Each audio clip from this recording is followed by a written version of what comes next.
On rentre dans la deuxième vidéo sur 3 et dans cette vidéo, je vais vous présenter les boîtes Nymph Evolution. Alors au vu de la tartine que je vous ai mis dans l'introduction sur le minimalisme dans la première partie, vous vous doutez bien que je ne vais pas aller au bord de l'eau avec 50 boîtes. Je me suis clairement fait comprendre. Mon but, c'est d'emmener un minimum de matériel, mais d'avoir un maximum de qualité dans ce matériel. Pour le dire d'une manière plus poétique, je me sentirais vraiment mal au bord de l'eau avec une dizaine de boîtes à mouches remplies de chinoiseries dont je ne connais pas le lestage. J'aurais vraiment l'impression d'essayer de frauder la rivière. Je ne vous conseille pas d'essayer de frauder la rivière. La rivière a toujours raison, donc vous avez plutôt intérêt à lire la rivière comme un livre ouvert si vous voulez faire des stratégies gagnantes. Donc comme la rivière a toujours raison, je vous dis, ne vous cachez pas derrière votre matériel, sinon ça finira souvent en bredouille. Donc pour cette année 2022, j'ai décidé d'aller au bord de l'eau avec seulement une boîte de nymphes, et je place bien un mais de faire une sélection journalière pour chaque partie de pêche. Donc là, c'est vraiment un point très important. Je précise ici ma pensée, quand je parle de sélection journalière, cela veut dire que pour chaque partie de pêche en nymphe d'environ 12 heures maximum, il n'y a pas de coup du soir en pêche en nymphe, je me constitue une boîte d'environ 30 nymphes. Je répète, 36 nymphes que je vous propose sur la boutique. Je refais une analyse rapide à chaque partie de pêche pour forcer mon processus d'itération-amélioration. Les erreurs, ça fait partie du chemin, les gars. Par contre, faire 2 fois la même erreur, ça, c'est idiot. Donc, je refais mon processus à chaque partie de pêche et j'affine, j'améliore. Donc, plus vous pratiquez votre collection nymphes, plus vous maîtrisez vos lestages et plus vous aurez une vue claire dans votre esprit de l'organisation de votre collection.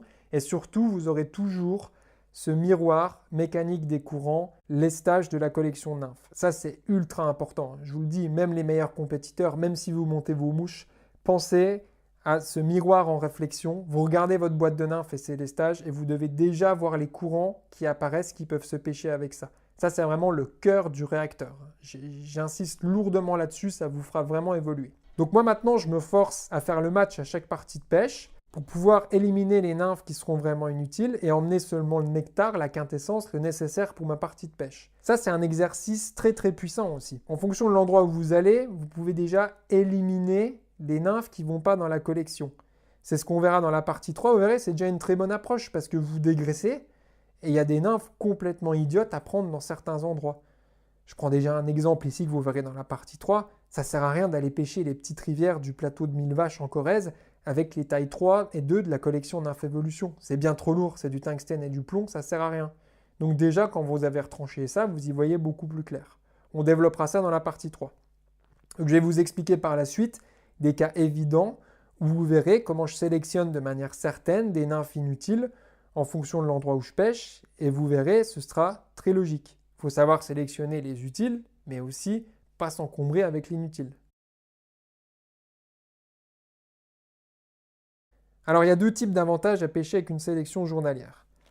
Un avantage mental et un avantage physique. Alors, avoir une sélection journalière, ça vous pousse à verrouiller toutes les questions sur votre sélection nymphe pour avoir l'esprit libre, pour penser à tous les autres paramètres de votre pêche. Ainsi, vous libérez du temps de cerveau pour affiner votre dérive, sentir vos lestages ou lire les courants, plutôt que de vous demander ce que mange une truite depuis 10 000 ans. En fait, c'est ça l'erreur de base du nympheur qui débute, de se demander quelle couleur de bouffe mange une truite, si c'est plutôt brun pâle ou brun foncé. On s'en fout. Est-ce que ta nymphe dérive au bon niveau? Est-ce que tu as approché le courant bien? Est-ce que les poissons ils se tiennent là? C'est surtout ça la grande idée. Donc l'avantage physique d'avoir une sélection journalière, c'est que vous allez pêcher au bord de l'eau avec quasiment aucun matériel. Je considère que 200 grammes de matériel comparé à 80 kg d'humain, ça ne représente rien. Vous emmènerez alors un minimum de synthétique au bord de l'eau pour vous présenter de manière plus organique dans l'environnement, avec seulement la quintessence de technologie nécessaire pour pouvoir vous servir de vos yeux et de votre cerveau et observer la rivière.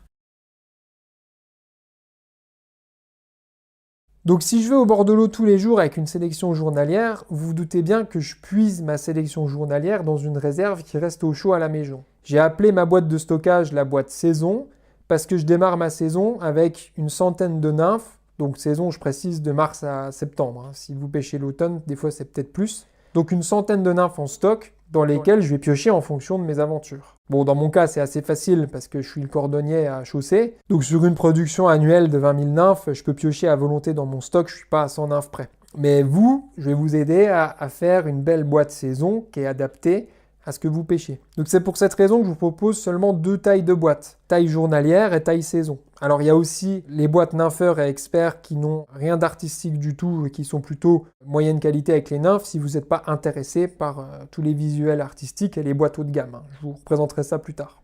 Alors pour ce qui est des visuels disponibles, vous avez compris que comme j'ai verrouillé ma sélection nymphes et j'ai des validations tous les jours, je me permets de faire le plus bel écrin pour mes mouches de pêche et surtout je mets dedans ma passion de la pêche à la mouche qui passe par le voyage et la beauté des salmonidés. Je suis vraiment fasciné par la beauté des truites depuis que je suis tout petit. Les salmonidés sont vraiment les poissons que je trouve les plus beaux sur Terre. Donc j'essaye de mettre ces magnifiques poissons comme un étendard sur mes boîtes à mouches. Donc vous retrouverez sur les 2 tailles de boîtes des motifs qui tournent autour des salmonidés classiques comme les truites et les ombres, mais aussi des salmonidés plus exotiques, des arctic chars, des ombres arctiques, des truites des États-Unis.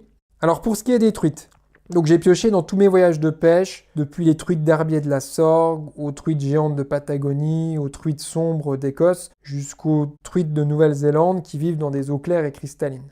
Vous savez bien que les ombres, c'est aussi un poisson que j'apprécie beaucoup, donc j'ai vraiment été prolifique sur les boîtes à ombres, que ce soit des visuels d'ombres du nord-est de la France. Je vous signale qu'on a les plus beaux ombres de la planète en termes d'esthétique. Sur la Loue, sur le Doubs, sur la Haute-Seine, on a vraiment des poissons à une esthétique magnifique.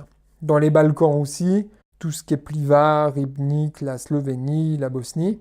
La Dordogne aussi, il y a des ombres magnifiques. Ou sur mes boîtes, j'ai aussi des ombres arctiques qui viennent de ce que j'ai pêché en Alaska ou en Laponie. Donc vraiment prolifique sur les visuels. Et puis des visuels bonus, des arctic chars, des truites américaines, enfin plein de poissons avec des robes époustouflantes. Même histoire pour les visuels en peau de truite, avec des centaines d'heures de travail sur mes photos pour aboutir à des résultats sublimes et vous fournir des super écrins pour aller au bord de l'eau.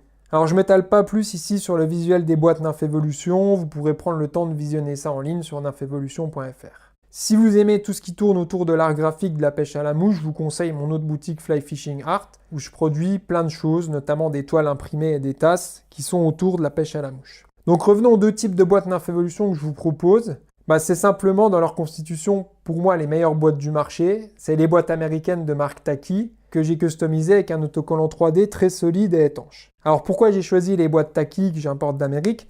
Surtout pour leurs encoches de mousse silicone qui tiennent à merveille les nymphes. En général, les mouches sèches, vous pouvez les piquer sur de la simple mousse parce qu'elles n'ont pas de densité, elles ne glissent pas. Mais les nymphes, comme les céramiques qui sont très denses, elles se détachent souvent des mousses de moins de qualité, alors que sur les Taki, c'est vraiment une mousse silicone très dense qui tient bien les nymphes.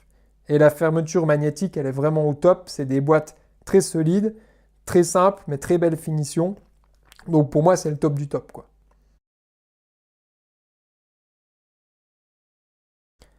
Un point important ici. Je vous dis tout, je vous cache rien. J'ai choisi de ne pas proposer des boîtes étanches parce que pour mon choix, je réduis encore maladivement la place que j'emmène au bord de l'eau. Et une boîte étanche, c'est plus lourd, donc j'adore les boîtes slim qui se glissent dans la poche de mon waders. Mon réel but, c'est d'emmener une petite boîte que je place dans la poche ventrale de mon waders pour éradiquer toute forme de gilet ou de chest pack sur mon corps quand je vais au bord de l'eau. Je vais même encore plus loin. Maintenant, je m'accroche une épuisette avec un aimant surpuissant sans cordeau. Comme ça, j'ai même plus aucun cordon qui traîne sur moi. Je suis au bord de l'eau comme un randonneur, quoi. J'ai plus rien. J'ai ma canne, une boîte de mouches, 3 bobines, une épuisette, un coupe-fil. C'est scandaleux, mais j'ai jamais autant apprécié la pêche en étant aussi léger au bord de l'eau. Le deuxième argument qui m'a fait choisir des boîtes pas étanches, c'est encore un argument statistique. Moi, j'ai vu que sur 10 ans de pêche, j'ai fait tomber ma boîte à l'eau une seule fois. C'est-à-dire quasiment jamais. Alors maintenant, posez-vous la question. Combien de fois vous avez fait tomber votre téléphone à l'eau ? Parce que je sais que plus de 90% des personnes qui m'écoutent utilisent leur téléphone au bord de l'eau. Faites pas semblant, je vous ai reconnu. Donc si votre téléphone n'est jamais tombé à l'eau, pas de raison que votre boîte à mouches tombe à l'eau. Et puis au pire des cas, si votre boîte journalière elle tombe à l'eau, placez-la simplement sur un radiateur le soir même, ça fera le job. Par contre, si votre boîte avec 600 nymphes et 600 sèches, vous avez mis tout votre coffre-fort avec vous au bord de l'eau, ça tombe à l'eau, là c'est pas mon problème les gars, parce que sécher des sèches, c'est encore une autre histoire. Faites vraiment gaffe avec les mouches sèches, parce que s'il y a un point de rouille dans la boîte, c'est foutu. Donc radiateur tout de suite pour des sèches qui sont mouillées, parce que ça retient vraiment l'eau. Tout le cul de canard, le coq, les dubbings, ça retient l'eau à mort, quoi. Bon, pire des cas, pour les névrosés, les boîtes Nymphevolution possèdent une accroche pour un cordon au cas où vous voulez les mettre en laisse. Un dernier point important avant de finir cette deuxième partie, je vous propose sur ma boutique des nombreuses sélections en fonction du lestage de nymphes, qui est essentiel, c'est sûr, je vous félicite si vous avez compris ça. Mais je vais vous dire quelque chose honnêtement. Vraiment, vraiment, je vous invite à faire vous-même ou à me contacter pour faire une sélection sur mesure pour vos rivières parce que vous devez analyser vos rivières pour pouvoir adapter la sélection de nymphes. Ce que je veux dire par là, vous pouvez acheter chez moi une sélection léger ou lourd, entre guillemets bêtement, mais si vous ne faites pas l'analyse vous-même, vous prendrez jamais une marche quoi. Donc moi je peux vous aider à faire l'analyse, on parle de vos rivières, on fait une boîte sur mesure, mais vous pouvez aussi vous faire une sélection comme un grand et m'envoyer une liste de 36 ou de 108 nymphes pour avoir fait votre démarche et analyser la totalité des détails qui rentrent en compte dans le choix de nymphes.